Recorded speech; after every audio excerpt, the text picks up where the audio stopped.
ሰላም እዚህ እንዳለሽ አውቃለሁ። እዚሁ ቆሜ ወንድሜ ጋር ከመደወሌ በፊት ነይ ውጪ። ዘላለም አለምን ባንቺ ቁጥጥር ስር እንደሆነ ነው እንደምፈልጊው። ሂጂ ቁጭ በይ።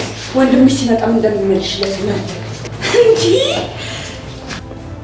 እንዴት ታረጊ የምታስብልኝ ትመስያለሽ? ነገ እናታችን 14 ዓመት የአባታችን ደግሞ 13 ዓመት መሆኑን ረስተኸው ነው? አመት በመጣ ቁጥር ስለዚህ ጉዳይ መጨቃጨቅ በጣም አስጠልቶኛል። እንዴ አሁን ነገር እንዴት ተረሳለህ? አይነት ይመስል ጭቅጭቁን ከምግብ ጋር ታቀርቢልኛለሽ። መሲ ከማን ጋር እንደነበርሽ አይቼሻለሁ። እባክሽ ሸርማንዛሽ ልጋፈሽ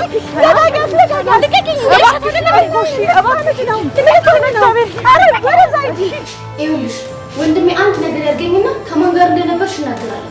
ራሽ ያመጣሽውን ጣጣ ራሽ ትውጭ።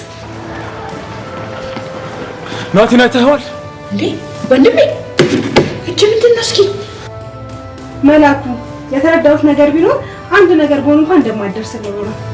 ትዝታ ከሰላምዬ ጋር ስትጣላ አይኗ ላይ ኃይለኛ ጥላቻ ነው ያየሁባት።